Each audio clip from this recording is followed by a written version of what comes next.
All right. Okay, folks, our last morning speaker, Andrew Beckman. Andrew has been with the Studebaker Museum since 1999. He is the current archivist. Last year he did a fascinating presentation on Studebaker's assault on the Indy 500. This year he's moving west. We're going to talk about Bonneville. Now I will admit the only Studebaker I ever thought was cool was the Avanti, and I'm kind of hoping for your Bonneville presentation. I thought the Avanti was pretty aerodynamic, so possibly we'll see a picture of that. But odds are pretty please good. Welcome Andrew. Andrew, we thank you for coming.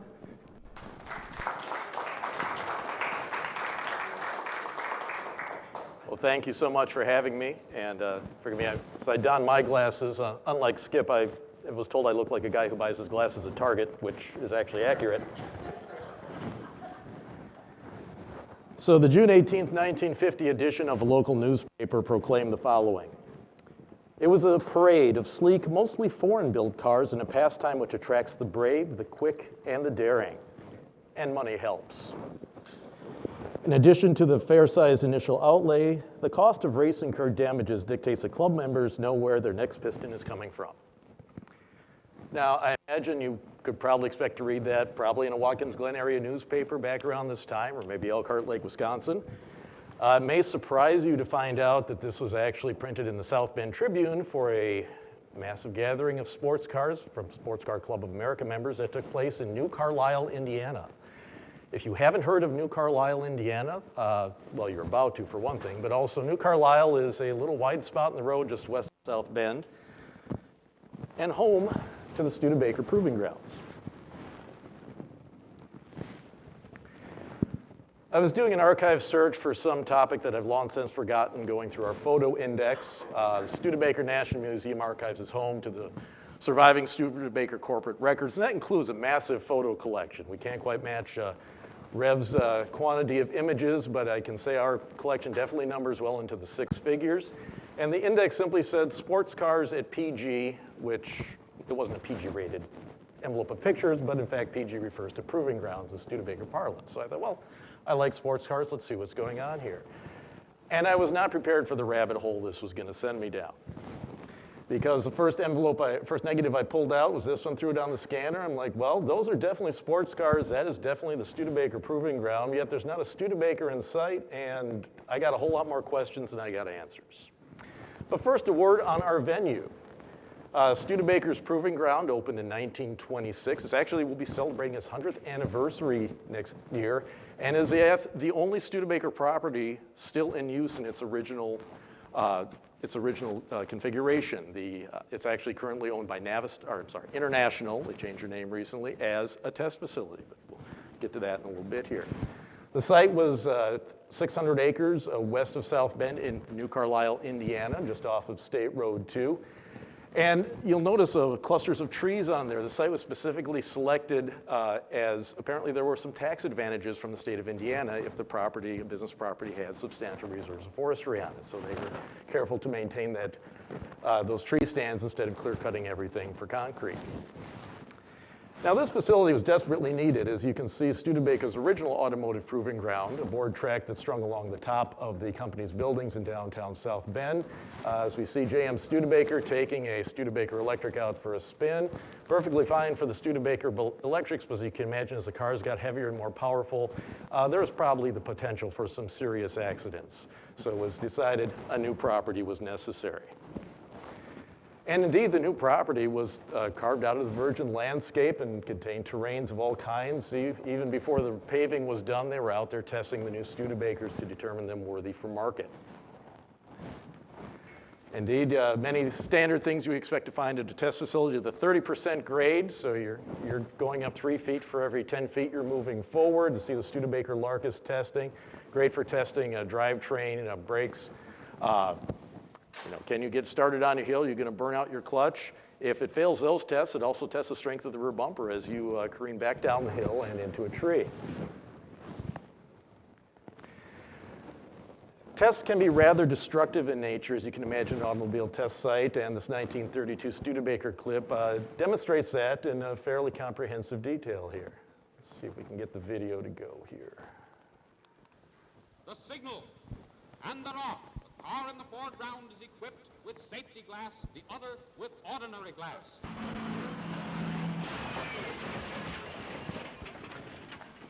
No one was injured in the making of this film. Yes, the safety glass did prove to do its job. It did not shatter into 1,000 shards. 32 Studebaker sedans, however, it turned out were not reusable.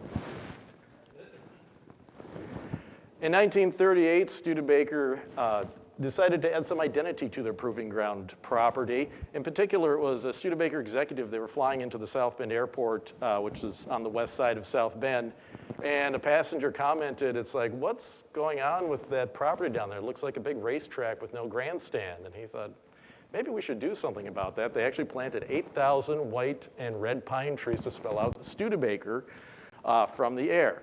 Those are still there today. If you are flying in or out of South Bend and you're on the 27 West runway, just if you're on the right side of the plane, you can see Studebaker proudly spelled out. As we mentioned, it remains there today. Now that part of the property is part of the Bendix Woods County Park, part of the St. Joseph County Park System. To the south of the Studebaker trees there, you'll see that is the Navistar Proving Ground. And as I mentioned, still used actively for testing of all products. But the site of our little presentation here today is the 3-mile high-speed oval. This may have noticed it at the initial picture. That was part of the plan from the beginning. 3 miles, a half mile longer than the Indianapolis Motor Speedway's oval, and banked for high-speed testing. And best part of it is Navistar Prior International, they're very gracious about, especially the Studebaker people. We've been able to have our Studebaker Club meets out on the oval. They let you take a couple laps. I can tell you my 1964 Studebaker did make it around the track without incident at speeds much higher than are legally permitted on modern roadways. So as we get into the next part of our talk here, I'm pleased to say a huge thank you to Duke and all the folks at the IMRC. I emailed saying, hey, is there any chance you've got some SCCA newsletters available from the early 1950s? Got a response back right away. Sure, what are you looking for? And I'm looking for these. And I think I emailed right after breakfast, and I had a nice little Dropbox or file transfer in my inbox right before lunch. Can't thank you enough for that. That's, in the Studebaker world, the slogan is always give more than you promise. That is truly an example of that as well. So in that newsletter, which I have a copy right here, it's labeled Chicago Region Studebaker Meet. And it's by, I put my Target glasses back on here, by Corwith Hamill, Secretary Treasurer of the Chicago region. And this particular invite was a gathering of Chicago region and Milwaukee region SCCA members at the Studebaker Proving Ground. Now, it's not like the Studebaker rented this out for weekend use or anything like this. It was a test facility. Employees couldn't just casually go out there, even Studebaker employees, even engineering department employees. You needed to have business or reason to be on site. Otherwise, it was pretty much closed doors to tourists and other people who wanted to see what was going on. But we figured the Studebaker had an in, and that in was through the Studebaker Design Department. And the design department at that time, it was a little different arrangement at Studebaker. Unlike GM's art and color section, which was definitely part of GM, Studebaker contracted with Raymond Loewy Associates for their styling services.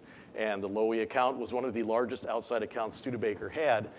And a lot of the designers were sports car nuts themselves. Robert Burke was head of the South Bend Design Office, and it's from his fertile imagination and skill that brought us the bullet-nosed Studebakers in 1950 and the iconic 1953 Starlight Coupe and Starliner hardtop. Jake Aldrich, another staff designer who later went on to a long and distinguished career at GM. Fred Horning and Kurt Bain were clay modelers in the design department.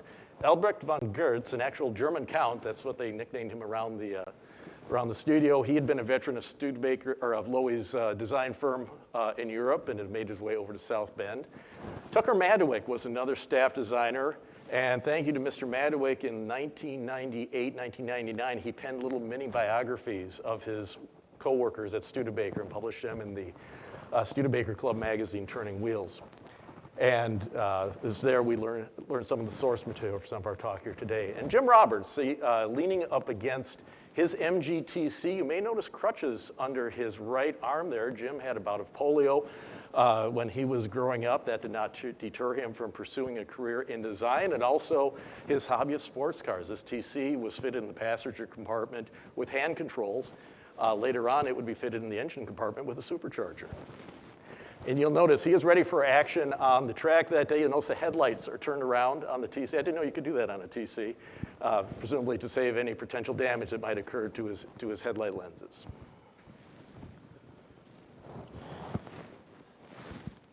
So the affair was described as such in the Chicago region Studebaker meet.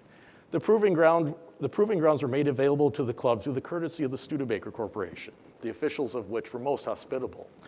They even provided lunch, cokes, a tow truck, an ambulance, and 4 courtesy cars, not to mention 4 well-equipped mechanics who worked with the members' motors most of the day.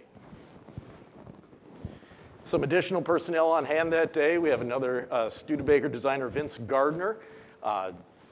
Vince was a veteran of Loy for a lot of years, and he actually brought his Studebaker sports car, the Gardner Special. This was a custom-modified 1947 Champion 3-passenger coupe. And Tucker Manitowoc described Vince as just, he was a capable designer, tremendous talent. He could work in any medium, whether it's sketching, drawing, working with metal, plaster, whatever. He could do it. So he actually drew out what he wanted, the modifications he wanted to make for the Champion. Then he made, I think it was an 8th scale model. Then he actually made a full-scale clay model before rendering the car in metal. And sharp-eyed people will notice, wait a minute, I think that negative is reversed. Yes, it is, and I plead guilty on that because when you were looking at TCs and T-days with left and right-hand drives throughout putting this together, I knew I was going to miss one, and that's the one I missed. The Gardner Special was around South Bend for a lot of years. It still survives today. Last I'd heard, it was in a private collection out in Arizona. Can anyone identify the gentleman on the right, the Silver Fox gentleman on the right, a veteran of automotive design? Anyone? I see Don. Don looking. All right. Virgil Exner, between his stints at Studebaker and Chrysler, he was working as a freelance consultant. He actually had contracted with Studebaker's engineering department. His presence there could have been a little awkward. He was fired by Raymond Loewy in 1947 after some rather not nice shenanigans involving the 1947 Studebaker. That's a talk for another time. And he is talking to Harry Hartz, a veteran of the American motorsports and also a veteran of Studebaker's engineering department. So the automobiles were just, I'm stunning. This is, I can only imagine, probably the first Ferrari to set rubber in the state of Indiana. Definitely the first Ferrari to appear in New Carlisle, Indiana, I can tell you that. The owner is none other than Mr. Jim Kimberly, Gentleman Jim, and has noted this is the first Ferrari that he owned, apparently one of a number of them. Ferrari 166 Mille Miglia. This chassis number on this one is chassis number 10. It had engine number 8, and indeed, one of the very early Ferraris. And in the car with him is 3-time Indianapolis 500 winner Maury Rose, and on Jim's lap is Maury Rose Jr. I would love to be able to talk to the son and say, do you remember anything about that to this current day? And then things got even more curious. I'm going through and it's like, well, wait a minute, that's definitely a Ford. That is definitely not a Ford engine in this car. And come to learn that, yes, this was apparently a number of people had married the Ford and Duesenberg brands through various hybrids as we see here. This particular example, this is the Ford Duesenberger, as it was sometimes called the Fusenberg, also commonly called Geronimo or the Geronimo Vapor Maker. So shoehorning the Duesenberg engine into the Ford chassis required a bit of massaging. The wheelbase was extended to 122 inches. The body itself was shortened commensurately. And the car ended up being a little heavier than they thought. It tipped the scales at over 3,000 pounds, but the car is incredibly fast. It would later receive some Granatelli sponsorship on the drag race circuit, and it was clocked at 101 miles an hour going around the Studebaker circuit that day. And on this particular case here, I love, crowdsourcing with the SAHers and a lot of people in this room. Bob Barr and I were casually talking. He's like, I think I remember seeing something about this. So I emailed Bob, and then he actually found it was actually a post Don Capps had made on an online forum that detailed the information there. So thank you, Bob and Don, for helping me out with that particular idea on there. And that car still survives, and I'm blanking on where it is right now, but feel free to chime in afterwards, guys. Where's that? Oh, yeah, check out online for a Jay Leno's Garage feature on that as well. And some other casual cars, some rather looser definitions of sports cars. We see the Cord A12 there, but on the left we have a Healy Silverstone. That was also owned by Mr. Kimberly, but not raced by Mr. Kimberly that day. It must be nice when you have others who can drive your many fleets of cars around at various events like this. We had grand ideas. When I first saw these images, I thought, oh my God, we have to get all these cars together. Let's recreate this proving ground meet for an exhibit at the Studebaker National Museum. And then my boss, Patrick Slabonic, Museum Executive Director, the guy who writes the checks for things like insurance premiums and transportation, he pointed out that our insurance liability would about treble our actual exhibit budget for the year, so he thought maybe we should scale it back. So we were able to get the Healy Silverstone in the museum and do a little exhibit on the adventures at the Proving Ground. Yeah, I heard it. Who said Dave Garraway? Yeah. Dave Garraway was there with his Jaguar SS100, and I think this captures probably a lot of sports car ownership, the look on his face, the tools in hand, and I believe some puddles of coolant may be coming out the bottom of the car. Mr. Garraway had some struggles with the car. Studebaker mechanics were on hand, and the South Bend Tribute article also pointed out that Dave Garraway, nationally famous radio and TV star, raced his yellow alligator leather upholstered Jaguar for 2 laps of a 6-lap race before the car gave up after what Garraway explained was an explosion of smoke and fumes. Earlier, he had enlisted Master Studebaker mechanics to help him make a carburetor repair barely in time to make his qualifying trial. After the car conked out in the race, Garraway claimed he wasn't even interested enough to have the car taken back to Chicago. In an award ceremony after the program, he was said to be in the market for a sailboat. I don't think he traded the Jaguar for a sailboat. The car is still around today. It's gone through a number of owners. Not congruous, Wayne Carini was the most recent owner I saw that. I heard of actually owning that car, but a fascinating history on that, but again, that's a talk for another time. So again, I'm like, wait a minute, that's not a Muntz, that's the Curtiss, the predecessor of the Muntz jet. And another interesting car is the South Bend Tribune pointed out that this car had a Studebaker Champion engine. Most of the Curtisses had the Ford V8s, and I gotta say, between the two, if you want performance, the Ford V8 is probably the way to go. But this actually, I believe this to be the prototype Curtiss that used some Studebaker Champion components. Kind of the giveaway, if you look at the hubcaps and the wheels, those are definitely Studebaker Champion wheels. They started with, sources differ on this, but Studebaker framework and suspension assemblies, and later they went to more unconventional and Ford-based components, but delighted to have a Curtiss on hand for the event. I always think of the Sesame Street song, one of these things is not like the other. When I see this picture here, it just looks a little incongruous to see the Studebaker bullet nose leading the parade of cars there. And so the format was this, and to be clear, this was not an actual SCCA race like you would have here at the Glen or at Elkhart Lake. This was considered like a rally or one of their tour events, a more social event with racing rather than racing with a social component.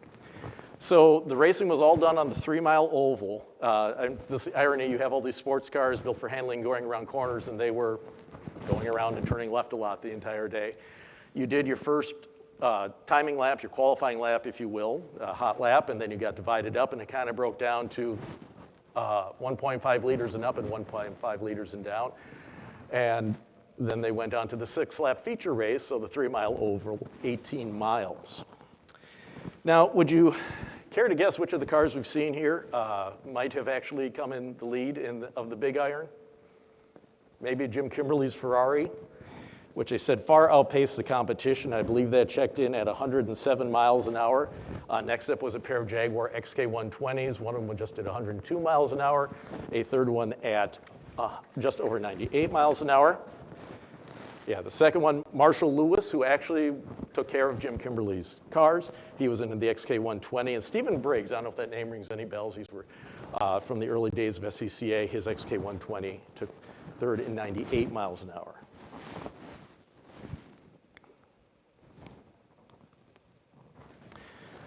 So I mentioned, in addition to the write-up in the SCCA newsletter and the South Bend Tribune, also got coverage in the Studebaker Spotlight, the Studebaker Employee Magazine. And it was from there, once I found it in the Spotlight, I started going through the rest of the Spotlights for the next few years, and sure enough, found out that this was one of actually 4 SCC events held at Studebaker's Proving Grounds in the early 1950s.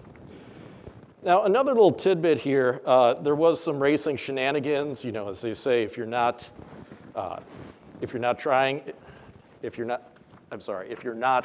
cheating, you're not trying. And that was actually the case, as they found this actually took place in the women's portions of the races, where there was some shenanigans involving the actual ethics of the competition for the ladies' races. The last event of the day was a relay race in which all the ladies were divided into 2 teams with a gent or 2 to balance out. The first person on each team ran to her car, a la Le Mans, carrying a bucket full of water. She then circled the track, parked her car, and ran with the bucket to the next teammate's car. Each team was penalized for loss of water from its pail. Everything went hilariously until Joan Hamill went out in a great burst of wheelspin, only to conk out completely. Sorry, forgot my papers out of it. It seems her spouse inadequately secured the radiator hose, which came off after the second race, and Joan's vivid acceleration tore it loose, drenching the motor. The awarding of the trophy for this event was somewhat complicated by the conspiring of the last 2 competitors who stopped at a pond on the backstretch, refilling their buckets, and finished in a neat dead heat. The trophy was finally awarded to the team whose bucket had the most tadpoles in it.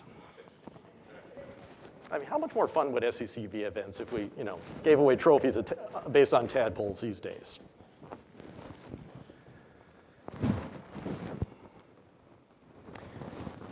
In 1951, invitations were extended to the Indianapolis and Detroit regions, and Studebaker, once again, was more than happy to host. Attendance increased dramatically. They went from 30 cars and about 100 people in 1950 to 60 cars and about 300 to 500 people for 1951. So that's a lot of hot dogs and Cokes, but Studebaker was selling lots of cars, and they were more than happy to go along.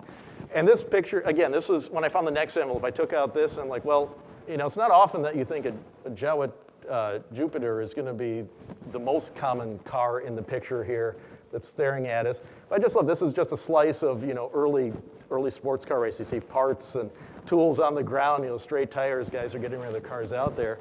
But we see the Jowett, a Fordalac over here, a Simca, I believe Simca 2000 right there. But I was like, what the heck is that? I'd never seen anything like that. And I started down another internet search and eventually found out the Harris Special, a home-built car by Ben Harris in the early 1930s. Very unique coachwork. The engine fashioned after a pair of Austin 4-cylinder engines made it to a common crankcase to make a V8 engine.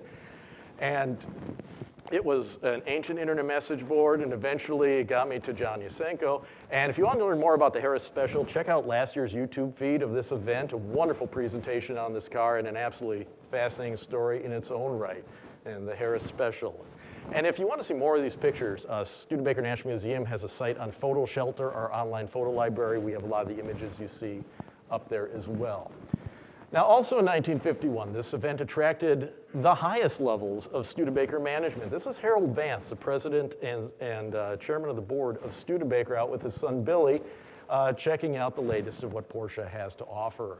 And I was trying to contextualize this in context of other manufacturers. Had this been a Chrysler or Ford, would even that have word have gotten up to Henry Ford or Mr. Keller that this event was going on? Would he take time out of his Saturday to head on out with his son and check it out? Maybe he would have, but the Studebaker plant in South Bend's pretty compact. This was just, we'll head out there before running our afternoon errands. And I love to, they even there was no casual Fridays or Saturdays for that matter at Studebaker's. Mr. Vance is impeccably dressed with his hat and bow tie.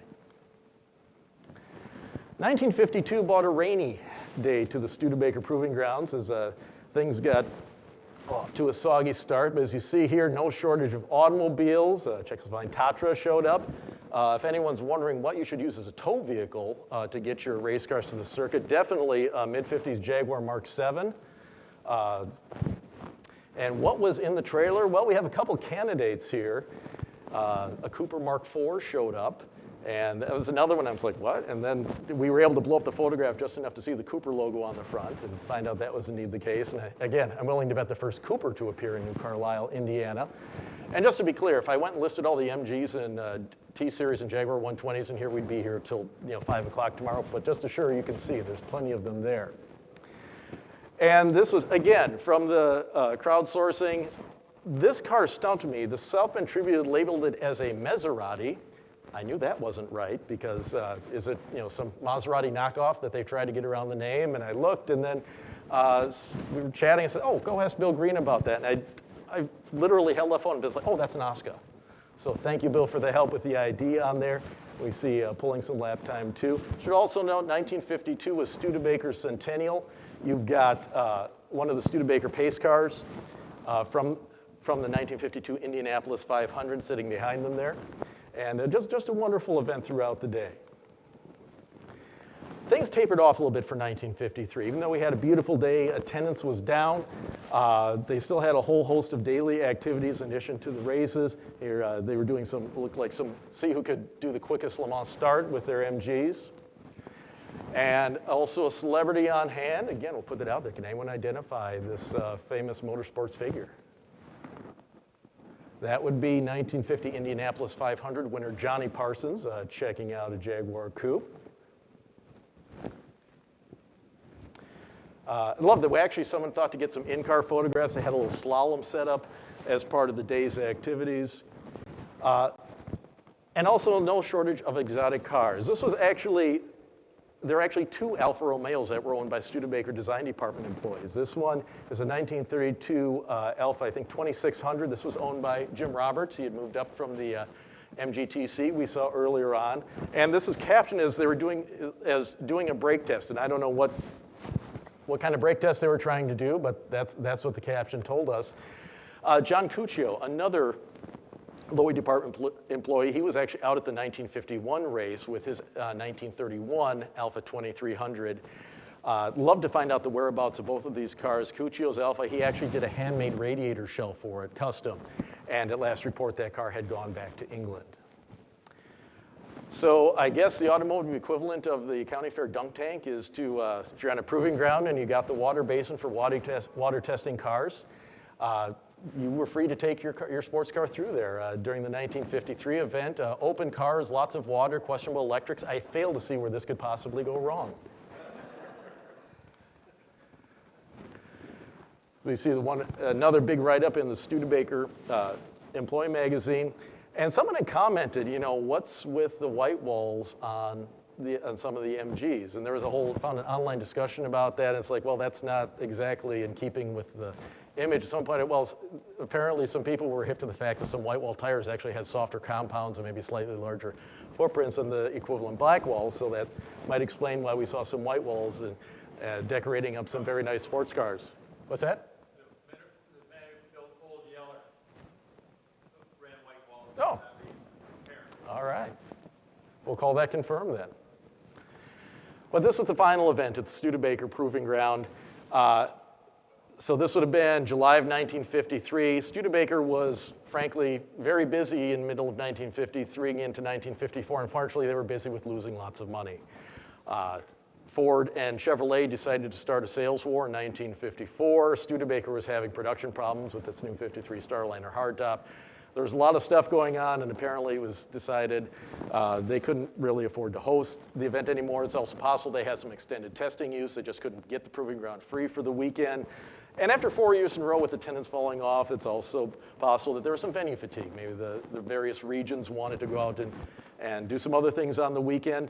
There was also the newly chartered South Bend region of the Sports Car Club of America, too. And actually, they're still active to this very day. But unfortunately, this would be the final time that sports cars would be at the Studebaker Proving Ground.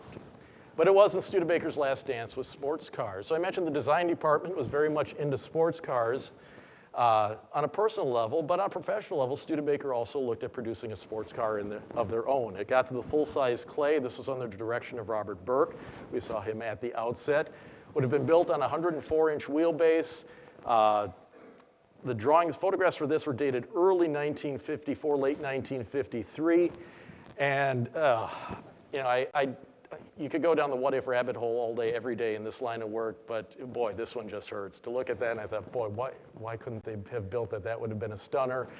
But again, Studebaker's financial position was in no place to bring out a new car. And part of it, too, was Burke had designed the car with a mind towards using existing production components. He even designed a way to shorten the Studebaker frame down to the 104-inch wheelbase. You know, you basically chop it, section it, weld it up.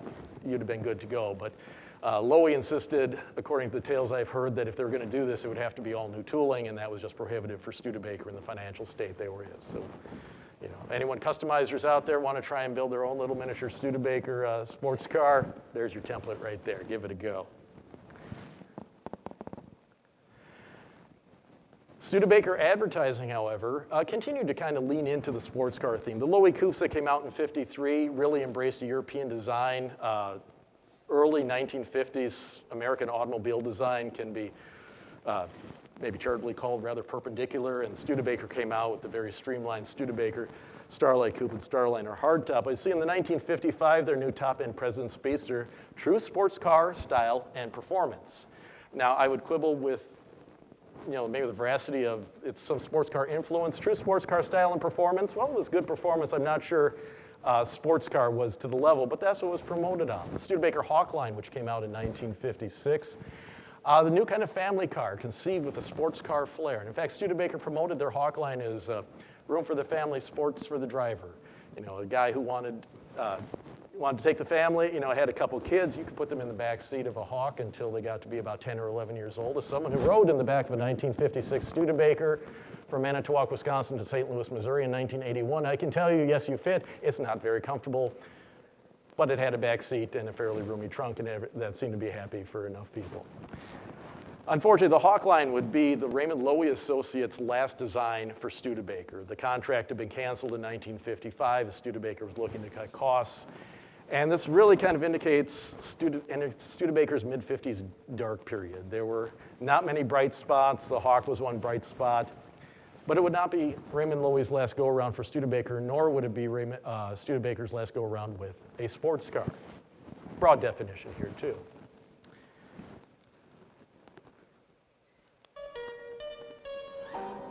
This is the Great Salt Flats at Bonneville, Utah.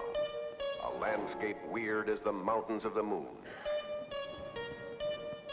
An eerie valley where men and machines pursue the elusive goal of world speed records. Humming over this 12 miles of salt speedway, a daring driver sits in the bucket seat of a Bonneville record breaker.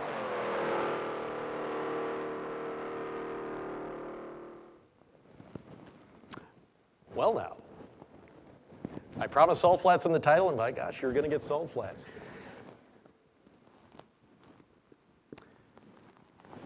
In 1961, Studebaker was on the ropes. They'd lost money for every year since 1953 except one. That was 1959. It looked like the end was near unless drastic changes happened. A new president came on board at Studebaker, a 43-year-old former Marine named Sherwood Egbert.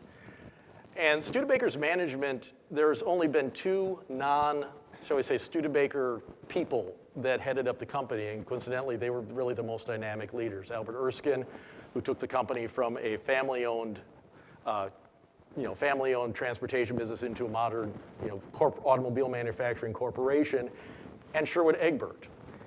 As I mentioned, he was a former Marine. They had plucked him from McCulloch company, the supercharger and chainsaw people, to come and head up the firm. And he was like nothing Studebaker had ever seen. He looked around and says, well, your image is in the toilet. You know, your advertising stinks.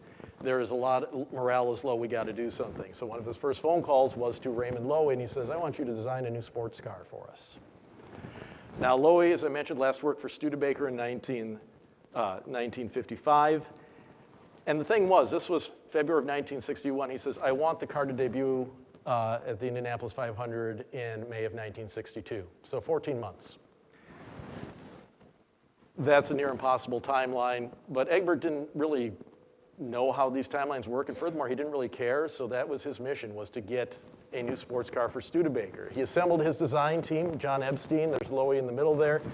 Bob Andrews with the pipe, and Tom Kellogg, fresh out of Art Center College Design, with one of the preliminary Avanti clay models. I do not have the names of the two dogs in the picture, but I understand they were a tremendous asset to the operation here. And just 6 weeks later, a full A-scale clay model came into the South Bend studios as Studebaker's design team took an A-scale clay and turned it into a full-size automobile. Part of Studebaker's acquisitions to diversify the company in the early 1960s brought them Paxton Products Division. This also brought them Andy Granatelli. We see this picture is taken at the Indianapolis Motor Speedway at the Avanti press preview in 1962. And Egbert didn't just want the car, to look nice. This was supposed to be a performance automobile. And having Andy Granatelli in your back pocket as division president when you want to get more power out of your cars, that's a good place to start. Unfortunately, what Studebaker had to work with was their aging V8 engine. This was interviewed in 1951 in the Studebaker Commander. 120 horsepower from 232 cubic inches, and packed pretty good punch for the day, but by the early 1960s, this wasn't really going to cut it anymore. The engine really hadn't changed very dramatically from 1951 until Granatelli and the engineers began updating it for the Avanti. The Studebaker engine, the engineering philosophy could be dubbed, there's really no substitute for cast iron. If a little bit is good, more cast iron is better, but there is a reason for that. Studebaker's V8 came out at a time when the industry was looking at super high compression ratios, high combustion chamber pressures as a way to get more power. And as such, the Studebaker engine was designed to handle tremendous loads. You have no fewer than 6 head bolts around the cylinders of the Studebaker V8 engine. Gussets carry all the head bolt torque down to the pan rail. Nothing is carried into the cylinder walls. You've got a forged steel crank and forged steel connecting rods in every Studebaker V8 engine ever built, a gear-driven camshaft, easy for me to say, and also shaft-mounted rocker arms. So a very robust engine, but not really a performance engine. That was all going to change under Andy Granatelli. He went about massaging the entire Studebaker V8 for more power. He used aluminum pistons, a big 4-barrel carburetor, hotter camshaft. We changed the oiling because they discovered that when you got above 4,500 RPMs, all the oil stayed up in the rocker arms and the rocker valley, and none was left to pump to important areas like, let's say, bearings. Revised the oiling system. Paxton Products, they produced Paxton superchargers. We mentioned this was an engine designed to handle tremendous combustion chamber pressures, which makes it ideal for supercharging. They added the production supercharger to the Avanti R2 engine, and it worked. The R1, good for 240 horsepower out of the box, has a 15 horsepower bump over the standard Studebaker 4-barrel engine. The Avanti's R2 engine, the supercharged model, that was good for the magic 1 horsepower per cubic inch, 289 horsepower from 289 cubic inches. But he didn't stop there. Granatelli engineered 2 more engines for Studebaker. The R3 engine with its little pressure box on the top there. Studebaker has some large port cylinder heads sitting around that they had been working on a few years prior, and Granatelli says, I'll take these. He redid the camshaft again, more pressure, bigger carburetor, and that was the R3 engine, and that was what was powering the Avanti we saw at the video at the outset. And we can see the difference. The standard head on the bottom, the R3 head on the top. You also got new exhaust headers, aluminum intake manifold. The R3 was rated at 335 horsepower from 304 cubic inches. With the optional high output pulley setup, it was dynoed at 411 before it would leave Paxton. And these were the engines they sent out to the Salt Flats. Now, they also tried to make the aging Avanti chassis. This was basically a Studebaker Lark chassis with the ends cut off. To accommodate the bodywork, they added radius rods, rear sway bars, stiffer springs up front, and other things to really get a non-sports car chassis to handle as best it could. I'm sure many of you have heard the quote accredited to Ettore Bugatti, I build my cars to go and not to stop. Well, Studebaker very much wanted their cars to go and stop, and they commissioned a new braking system. Now, some of you Jaguar owners are probably saying, wait a minute, that looks a lot like the brakes on my Series 1 E-Type. It is. They didn't have time to engineer a new system. Bendix, corporate neighbors in South Bend to Studebaker, licensed the Dunlop system from Dunlop, and they produced it. See with the little Bendix logo. And that's great as someone who owns a disc brake Studebaker cars. I can still buy all new wheel cylinders and brake pads and all that good stuff as they fit the Bendix system. But enough of me talking. We'll let the video describe how this turned out here. Or we can, trust me, it was great.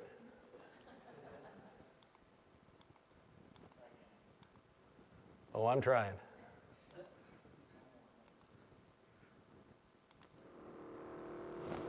The star of this big effort to clean the slate of stock car speed records is Studebaker's sleek new Avanti from the design studio of Raymond Loewy, built by the craftsmen at Studebaker, skilled vehicle engineers for 111 years. These record assaults are the final tests of the car's safety features. They are far more rigorous than anything possible at factory proving grounds. Here at Bonneville, you never run out of road. In brief bursts at full throttle, this production car will hurtle down the salt at more than 172 miles an hour. These speeds subject engine, driveline, and chassis parts to forces far beyond their normal design function. 3 cars were hauled across 2 states for these tests. One's a practice car, one is in reserve, and the third is the finely tuned but factory stock machine. Tons of tires, tools, and equipment reflect the extreme care and planning which go into this effort. The man in command of this most exhaustive speed test in passenger car history is Andy Granatelli, veteran of nearly a score of years of racing. His feats range from the roaring oval at Indianapolis to this strangest of all racing sites at Bonneville. Andy, at 38, has made precision his watchword in a career that has brought him to the status of corporation executive. Fuel, strictly pump variety, the proper tires, and everlasting checking and rechecking of every item on the car contribute to safety, which is the first consideration of such projects. Still, there are hazards, and Andy Granatelli is well aware of them as time draws near for the final effort at record breaking. Seat belts for safety's sake and precision instruments to check every part of the supercharged engine are typical of the equipment on this record-breaking car. The cautious preliminary check runs are finished now. The really high-speed practice runs are ready to start, leading to the assault on the flying and standing start records, from 1 through 10 kilometers and from 1 through 10 miles, over this table-smooth 12-mile ribbon of salt.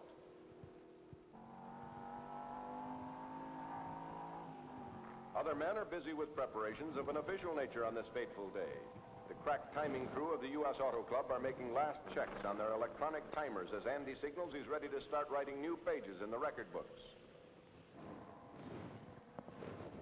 There's the green flag. That's green for go, and the muted scream of the little 299 cubic inch engine bounces back from the sheer rock walls of the surrounding mountains.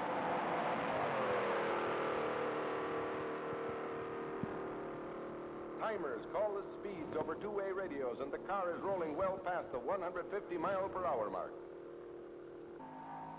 Andy pulls out every stop. This car, smaller than record holders it will outrun, is clicking through the timing traps at sensational speeds, which are checked and rechecked by this crew, which has backstopped Granatelli over every foot he drives out on that blazing white salt speedway. The records tumble one by one as Andy pours on the coal.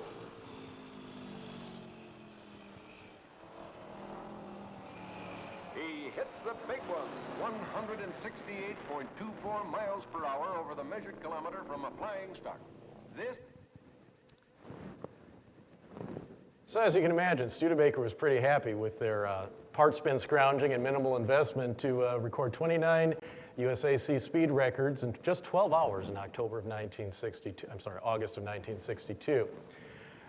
Tremendous publication, the Studebaker News, the dealer magazine, and dealers could even get these wonderful banners to hang in their showroom to show that, you know, this Avanti was a 29 record holder, and you should definitely buy one, but do not try and match these records on public roads.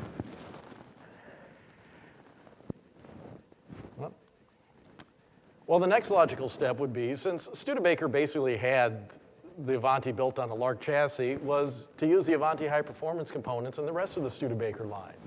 So in 1963, they began offering the Avanti engines, and in the spring of 1963, they began offering a special package called the Super Package. And conveniently, they now could be called the Super Larks and the Super Hawks, were available with a lot of the Avanti's high-speed components. The Super Package got you such niceties as bucket seats, seat belts front and rear, Floor carpeting, grill badge identification, 160 mile-an-hour speedometer, a factory tachometer. You got the heavy-duty rear axle and all the suspension goodies from the Avanti, and also the heavy-duty springs and shocks. And you got a special exclusive color, Super Red, only available on the Super Studebaker models. We see here the reasonable retail price. Well, if you got one on a Hawk, that would set you back a whopping $345, about $500 on some of the lesser equipped models. Studebaker went back to Bonneville in April of 1962 to see exactly how the Larkin Hawk did on the Bonneville Salt Flats.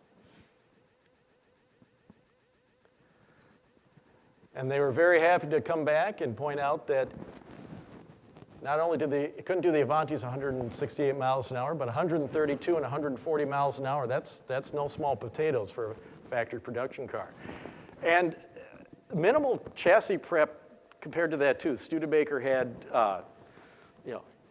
an old kingpin front suspension that dated back to 1951. But again, these are all forged components. These are very heavy duty. They were able to handle the punishment and the rigors of the high speed very nicely.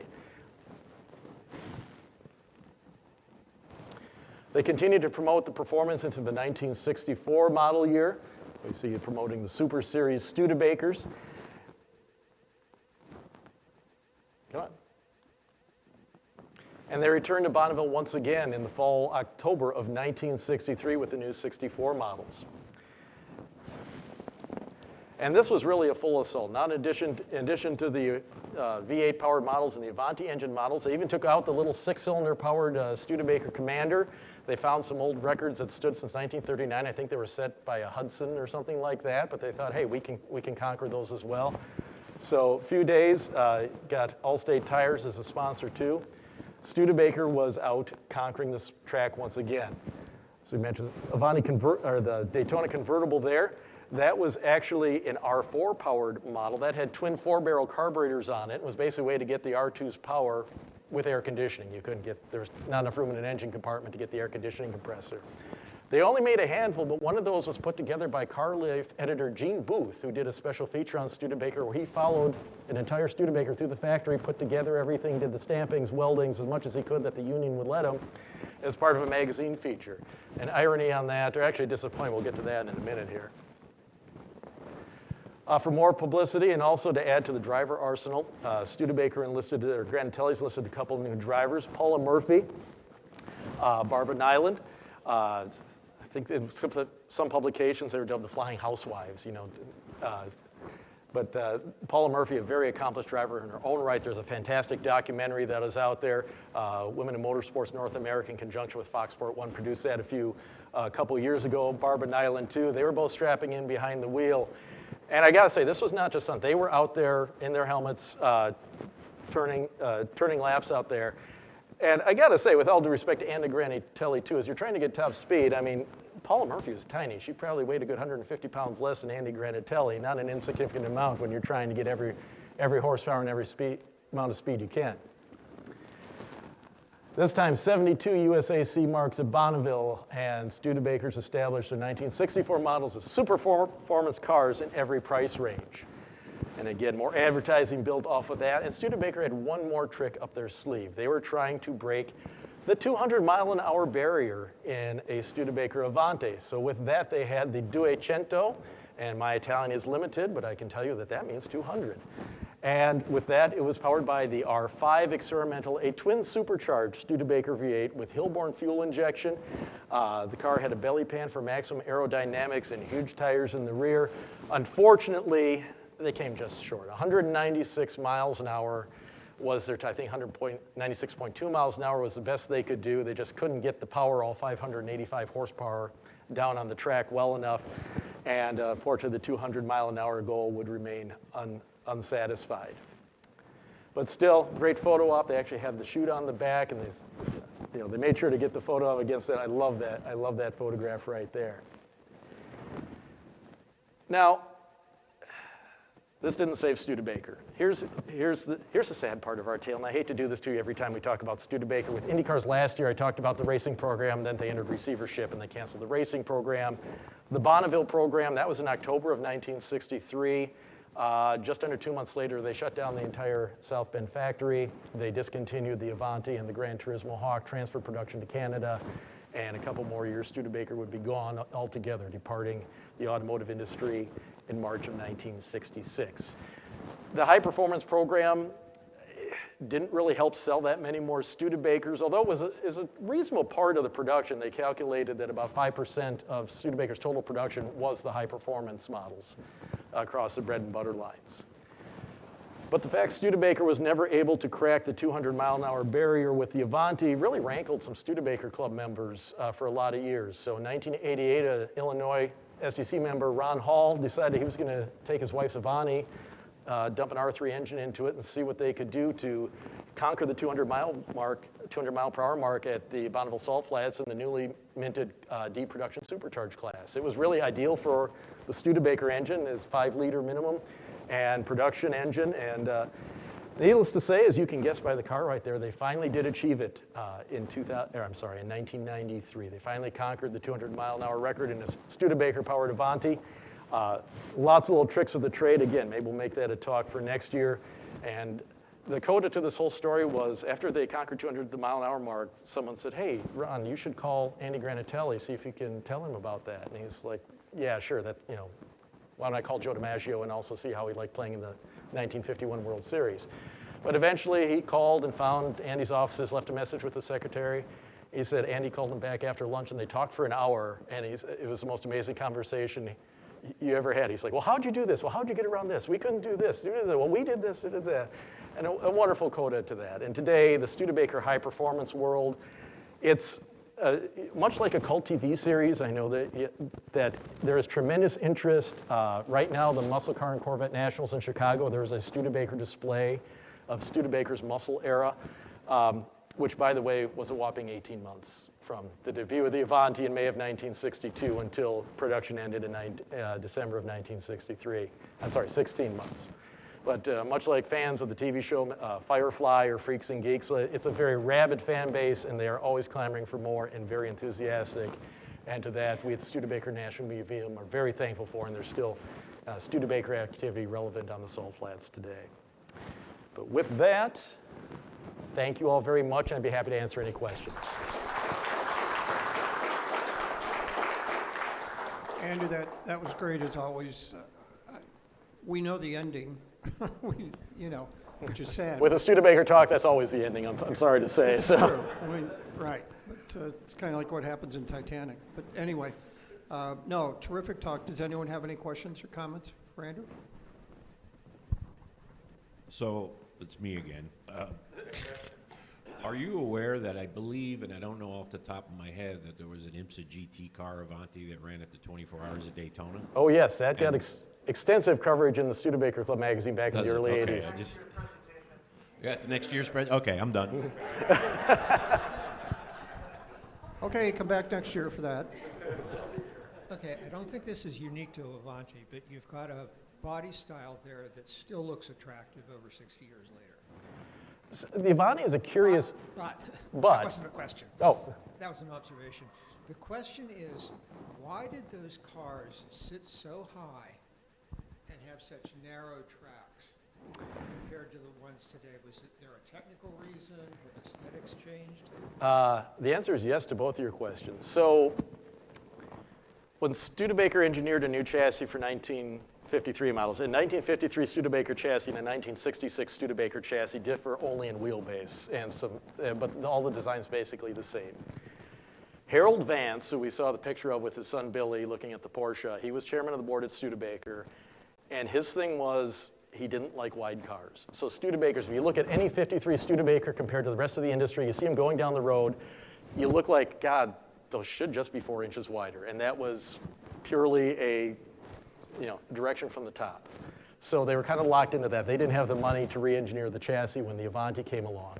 But as far as the stance, that was also another management director, Sherwood Egbert, who pretty much took a very active interest in the Avanti's design. He wanted that. He wanted that rake, like the kind of the hot rod look is, like, I think one phrase he used was like a dog tracking a rabbit. He wanted that look for the Avanti. And it really gives it that distinct look. The later Avanti 2s, the post-production Avantis, they took that rake out because they wanted more of a, less hot rodish look, more, executive car look. And in fact, the early Avanti 2s, you can see, they actually had to make a filler panel for the fender. And if you look at it in the right light, you can see that. Eventually, they modified the fender, but yeah, that's why that is. Yes? Studebaker also made pickup trucks, right? They did. They made many of them. We have quite a collection at Studebaker National Museum. You should come see us sometime.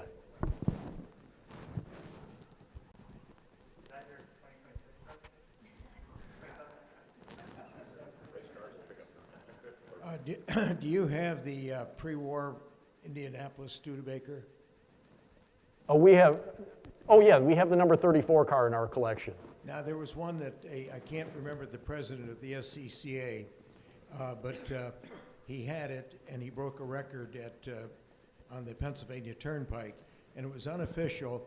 There was a 100-mile stretch when the Pennsylvania Turnpike first opened up, and I don't know whether they'd imposed speed limits then or not, but he holds the record in that car.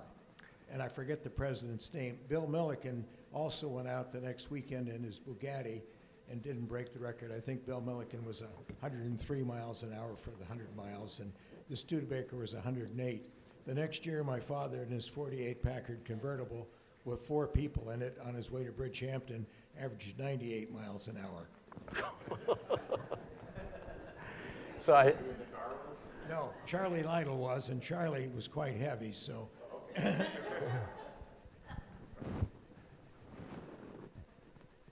Any other questions?